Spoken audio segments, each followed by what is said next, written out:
Hello everyone, Sunday special వచ్చేసి అయితే chicken తీసుకొచ్చారండి. ఇంకా నేను ఎప్పుడూ ఉండే స్టైల్లో కాకుండా మా అమ్మ చెప్పిన విధంగా అయితే కుక్ చేద్దాం అనుకుంటున్నాను ఈరోజు చికెన్ కర్రీ.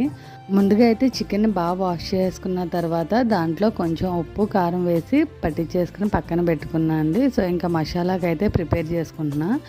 సో ముందుగా అయితే ఆనియన్స్ ఫ్రై చేసుకున్న తర్వాత ఆల్రెడీ మ్యారినేట్ చేసుకున్న చికెన్ అయితే అందులో వేసేసుకున్నాను. సో చికెన్లో అయితే ఇంకే వాటర్ యాడ్ చేయలేదు, చికెన్ నుంచి ఇచ్చిన వాటర్తోనైతే కుక్ చేస్తున్నానండి. సో మసాలాకు వచ్చేసి అయితే అల్లం వెల్లుల్లి గసగసాలు నానబెట్టిన జీడిపప్పు అయితే వేసుకుని బాగా పేస్ట్ చేసుకున్నాను.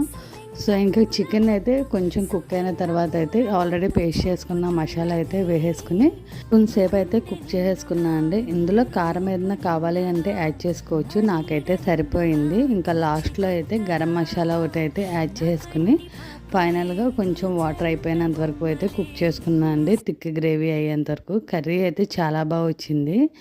దీనికి కాంబినేషన్ వచ్చేసి అయితే ఎగ్ పులావ్ చేశానండి. ఈ కర్రీ వచ్చేసి చపాతీకి కానీ రైస్కి కానీ చాలా బాగుంటుంది, గ్రేవీగా ఉంది కదా. సో నాకైతే టేస్ట్ చాలా బాగా నచ్చింది. కర్రీ అయితే చాలా బాగా కుదిరిందండి. ఒకసారి అయితే ట్రై చేయండి ఈ స్టైల్లో. Thank you, bye.